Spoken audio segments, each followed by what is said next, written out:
kalian yang akan menentukan nasib bangsa ke depan. Suara-suara kalian yang akan menentukan nasib negara ke depan. Baik buruknya bangsa, baik buruknya negara. Apakah kita bakal dapat pemimpin yang baik atau pemimpin yang buruk, pemimpin yang adil atau pemimpin yang zalim? Itu tergantung dari suara-suara kalian. Maka jangan sampai suara-suara kalian bisa dibeli oleh capres-capres yang tujuannya perut, tujuannya pangkat, tujuannya jabatan, tujuannya tahta, tujuannya kekuasaan. Jangan kalian jual suara-suara kalian. Saudara-saudara sekalian yang dimuliakan oleh Allah Subhanahu wa taala, Nabi Adam alaihissalam beliau pernah berkata, "Idza aradtum an fi'la syai'in faqaddimu thalathata asya' fa ihda min thalatha istashirul akhyar." Nabi Adam berkata, "Wahai manusia, wahai anak cucuku, kalau kalian mau melakukan hal apapun, perbuatan apapun, pilihan apapun, hendaknya dahulukan 3 perkara. Salah satunya musyawarah dengan ulama, musyawarah dengan orang soleh, minta pendapat ulama, minta nasihat ulama, minta pandangannya ulama." Jadi dalam hal apapun, mau memilih apapun, melakukan apapun, kita harus minta pendapat ulama. Jawab, minta pendapat ulama, minta nasihat ulama, minta pandangan ulama.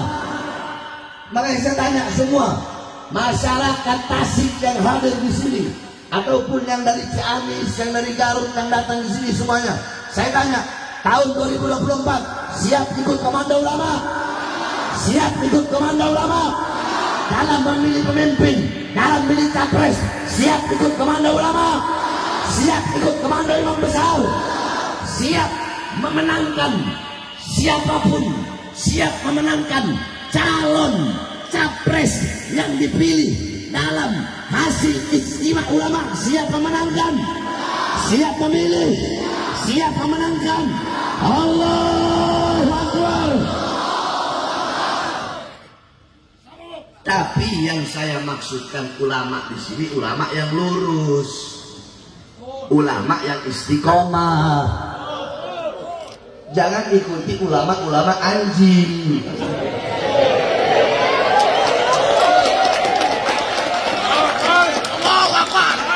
Loh, Habib kok bisa bilang ulama anjing ya? Saya udah bilang, saya kalau ngomong ada dalil. Saudara-saudara, anjing kalau kalian kasih makan, itu anjing setia nggak sama kalian? Ya. Itu anjing tahu nggak kalian majikannya? Tahu. Tahu diri nggak tuh anjing? Tahu diri kan? Itu anjing.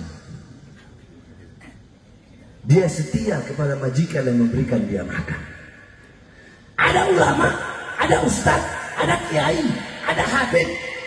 Allah kasih anugerah, Allah kasih ilmu. Tapi alimun alladzi yaj'alu ilmahu tabi'an li ra'yil muluk. Ini orang alim, ini ustaz, ini kiai, ini habib. Dia menjadikan ilmunya untuk mengikuti kemauan penguasa. Penguasa mau yang halal jadi haram. Nah, mereka cari dalil bagaimana caranya yang halal ini jadi haram. Penguasa pengen yang haram jadi halal, mereka cari dalil bagaimana caranya yang haram jadi halal. Ini ulama-ulama penjilat, ulama-penjilat pejabat, ulama-ulama anjing, ulama-ulama biadab yang mengkhianati Allah dan mengkhianati Rasulullah. Saya tanya, dia khianat gak sama Allah? Khianat gak sama Rasulullah? Anjing dikasih makan sama majikan, khianat gak? Berarti kan bukan anjing, lebih anjing dari anjing. Maksud saya ikuti ulama yang ulama yang istiqomah. Nah kemarin ya, digelar ijtima ulama. Ulama dari seluruh Indonesia datang, ulama yang lurus dan istiqomah. Mereka datang, tiket beli sendiri. Yang naik pesawat beli tiket pesawat sendiri, yang naik bis beli tiket bis sendiri, yang naik kereta beli tiket kereta sendiri.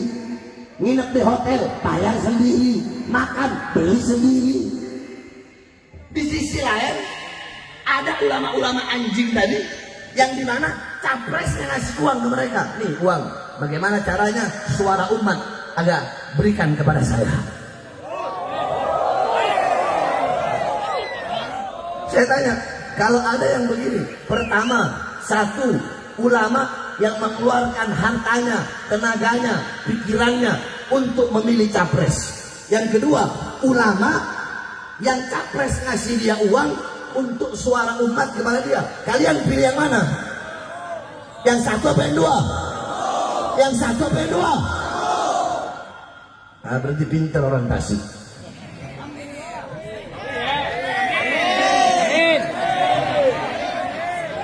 Nah, saudara-saudara sekalian yang dimuliakan oleh Allah, dalam istimewa ulama kemarin ada namanya ahlul halli wal adli. Panjang kalau saya mau jelasin. Intinya dalam kitab dijelaskan ahlul halli wal adli bisyauka wasatwa alladhi ahlul halli wal adli yani bisyauka wasatwa alladhi intafan nas haulahu minal ulama wal ru'asa. Ide seperti itulah. Ahlul halli wal adli itu mereka yang memutuskan, mereka juga yang bisa melepaskan. Mereka yang mengangkat, mereka juga yang bisa membatalkan. Nah, para ahlul halli wal adli ini mereka mengeluarkan pikirannya, tenaganya, semuanya. Kalau andaikan ada dua capres baik, tiga capres baik, dua-duanya baik, tiga-tiganya baik. Coba saya tanya, jawab yang keras. Kalau ada dua capres, dua-duanya baik, bisa nggak pilih dua-duanya? Ya. Tiga capres, tiga-tiganya baik, bisa nggak pilih tiga-tiganya? Ya. Nah, maka para ulama ahlul halli wal adli, kalau dua-duanya baik, tiga-tiganya baik, mereka akan memilih yang paling baik. Paham? Terus gimana Beb kalau dua-duanya bangsa? Kalau tiga-tiganya bangsa, dua-duanya buruk, tiga-tiganya buruk, milih apa enggak? Pilih apa enggak? Nah, ini sebagian ada yang bilang pilih, sebagian ada yang bilang enggak. Jawabannya harus milih, tetap harus milih. Kenapa?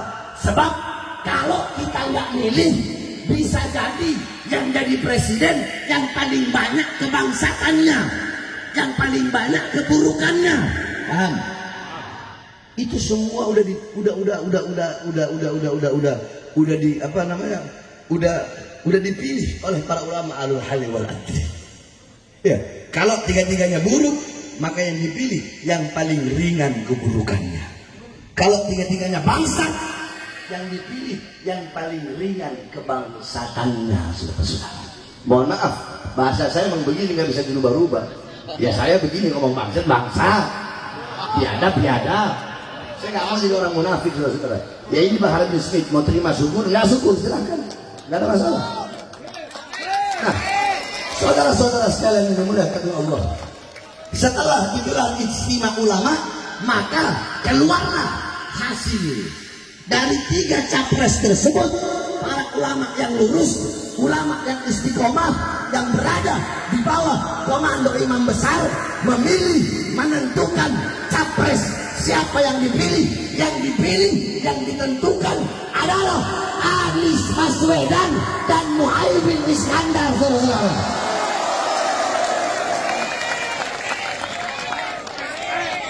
Dulu,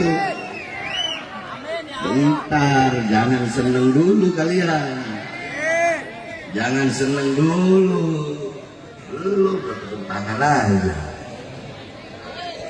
Saudara-saudara, saya dari 6 bulan yang lalu itu saya sudah keliling Indonesia.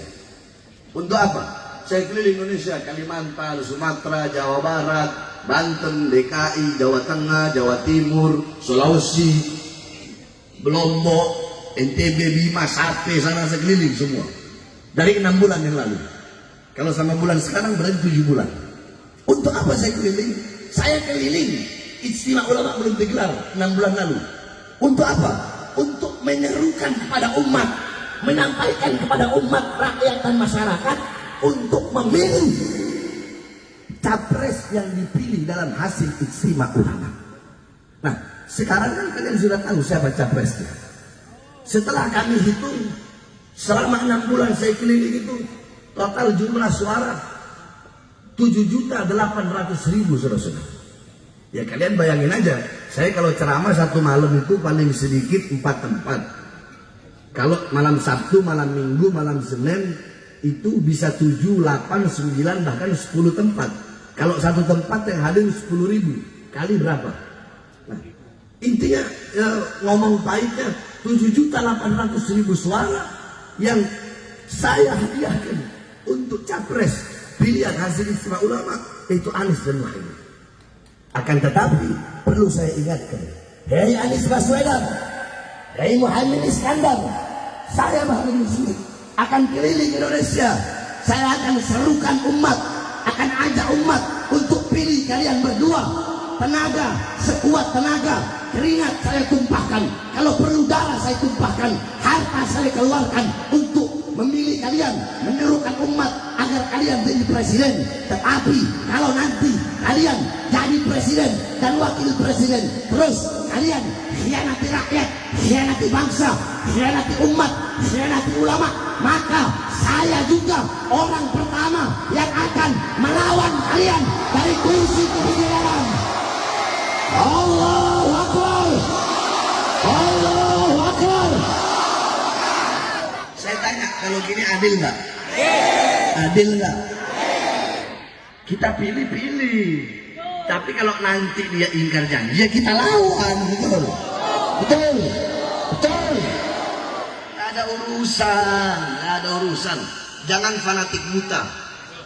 Fanatik buta itu pintar ngomong tapi tutup mata, tutup telinga. Sebab kenapa? Sebab sekarang ini penjabat-penjabat sekarang mau capres, mau calon anggota dewan, mau calon presiden, calon gubernur, calon wali kota, bupati dan segala macam, mereka butuh sama rakyat kalau ada maunya doang. Butuh sama rakyat kalau mau pemilu, mau pemilihan, butuh sama rakyat. Capres-capresnya, ketua-ketua partai-partai pendukungnya, kemudian tim suksesnya, yang laki-laki mendadak jadi santri, terus pakai peci, pakai sarung, datang ke masjid, datang majelis taklim, datang musola. Ada yang jadi bintang iklan wudhu, ada nggak? Ada nggak? Yang perempuan-perempuannya, istri-istrinya, istri tim suksesnya, istri-istri ketua partainya pakai jilbab, mak banteng pakai jilbab, betul?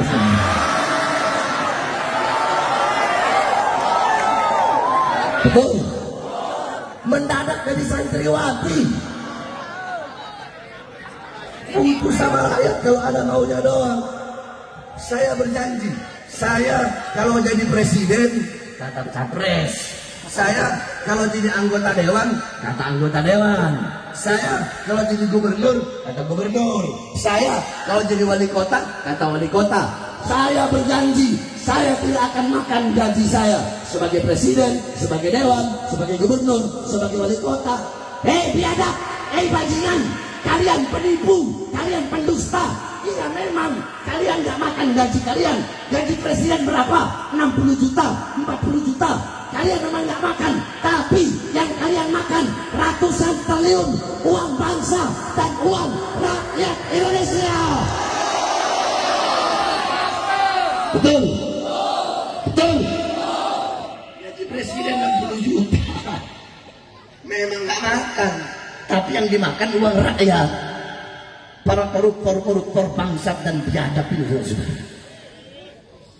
Kalian para capres dari partai manapun, harusnya kalian jangan jadi pelayan partai, jangan jadi petugas partai, jadi pelayan rakyat, jadi petugas rakyat, layani rakyat.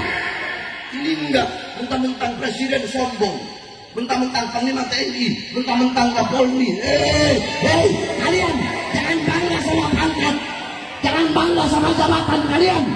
Ingat, di atas presiden, di atas panglima TNI, di atas Kapolri, di atas anggota dewan, ada kami, bangsa, masyarakat, dan rakyat Indonesia.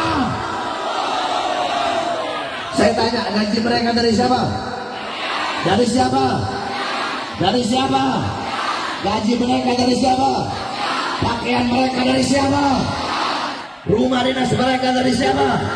Mobil dinas mereka dari siapa? Dari keringat rakyat, dari darah rakyat. Maka hendaknya kalian jangan semena-mena kepada rakyat, layani rakyat. Kenapa? Rakyat ibu kandung kalian. Ini enggak nodong senjata, senjata diarahkan, ditodongkan ke masyarakat lemah. Goblok. Kalau mau todongkan senjata itu ke OPM sana, betul, betul, betul. Jangan ke rakyat lemah, jangan ke masyarakat lemah, betul, betul. Ini pejabat zaman sekarang begitu. Banyaknya janji palsu sama rakyat, saudara-saudara. Saya berjanji memakmurkan rakyat, saya berjanji mensejahterakan rakyat. Rakyat mana yang makmur? Rakyat mana yang sejahtera? Nelayan susah, petani susah, buruh susah, pengangguran semakin banyak, sembako naik, minyak naik. Rakyat mana sejahtera? Yang sejahtera investor-investor Cina, perusahaan-perusahaan asing. Kita, bangsa dan rakyat, menjadi budak di negara kita sendiri, saudara-saudara. Betul, betul. Pahlawan zaman dulu itu ngusir penjajah. Pahlawan zaman dulu ngapain? Ngusir penjajah. Pejabat-pejabat sekarang mereka bukan mengusir penjajah, mereka undang penjajah gaya baru, dipakein kalung. Itu penjajah-penjajah merampok kekayaan alam Indonesia. Makanya saya tanya, kesaliman seperti ini lawan apa biarkan? Yang keras lawan apa biarkan? Ketidakadilan lawan apa biarkan? Siap lawan ketidakadilan, siap lawan kesaliman, siap lawan kesewenang-wenangan. Allahu Akbar. Indonesia merdeka, merdeka, merdeka. Makanya saudara-saudara saya tanya, apakah pernah Habib Rizik mengkhianati umat? Apakah pernah imam besar Habib Rizik meninggalkan umat? Pernah saya meninggalkan umat? Pernah saya mengkhianati umat? Saya berkali-kali masuk penjara. Demi apa?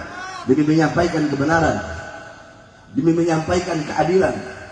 Suara saya adalah suara rakyat, saudara-saudara. Saya sampai dibawa ke Nusa Kambangan, diborgol tangan saya, perut saya, kaki saya. Demi siapa? Demi rakyat. Siapa yang saya bela? Yang saya bela rakyat kecil, rakyat susah, rakyat yang menderita. Makanya saya sudah gak peduli sekarang ini. Sekarang saya gak peduli. Mau saya di penjara kek, mau ditembak kek, mau diracun kek, mau dibunuh kek, terserah. Yang penting selama kedua mata saya masih melihat kesengsaraan rakyat, kesusahan rakyat, penderitaan rakyat, maka selama itu Pak Harun Smith akan berada di barisan paling depan melawan mereka sampai ke titik penghabisan. Allahu Akbar. Allahu Akbar. Allahu Akbar. Makanya saya wasiatkan kepada kalian, wahai pemuda-pemudi Islam Tasik, dengarkan wasiat saya ini. Kalau satu saat nanti saya dibunuh, saya diracun, ditembak, atau dibunuh seakan-akan dibikin kecelakaan, berjanjilah kalian semua, jangan pernah kalian padamkan api-api perjuangan yang selama ini telah saya nyalakan. Karena bagi saya penjara resiko paling kecil. Demi bangsa, demi rakyat, demi agama, demi NKRI, jangankan hanya di penjara, nyawa saya, jiwa saya, darah saya, murah harganya, tumpah untuk bangsa dan rakyat Indonesia. Andaikan saya mati, mayat saya sampai ke rumah, anak istri saya tidak akan menangis. Karena telah saya didik mereka. Istri saya, andaikan melihat mayat saya, istri saya akan tersenyum dan berkata, Kak Bahar telah mencapai cita-cita Kak Bahar, yaitu mati dalam membela agama, umat, bangsa, dan negara. Saya tanya semua masyarakat Tasik dan sekitarnya yang ada di sini, khususnya pemuda-pemudi, kalau saya mati siap lanjutkan perjuangan? Siap lanjutkan perjuangan? Siap lanjutkan perjuangan? Siap lawan pengkhianat bangsa? Kalau pengkhianat bangsa ada, maju atau mundur? Maju atau mundur? Lawan atau biarkan? Allahu Akbar! Hidup rakyat! Hidup masyarakat! Allahu Akbar! Saya tanya sekali lagi, siap ikut komando ulama? Siap ikut komando ulama? Siap ikut komando imam besar? Siap menangkan Anies Baswedan? Siap menangkan Muhaimin Iskandar? Siap taat komando ulama? Siap ikut perintah ulama? Semua yang hadir di sini sama-sama jawab yang keras sekali lagi. Siap ikut komando ulama? Masyarakat Tasik 2024 siap pilih capres Anies Baswedan dan Muhaimin Iskandar yang dipilih dalam hasil istimewa ulama. Siap memenangkan? Siap menangkan? Allahu Akbar! Kalau Habib gimana, Bib? Kalau saya golput.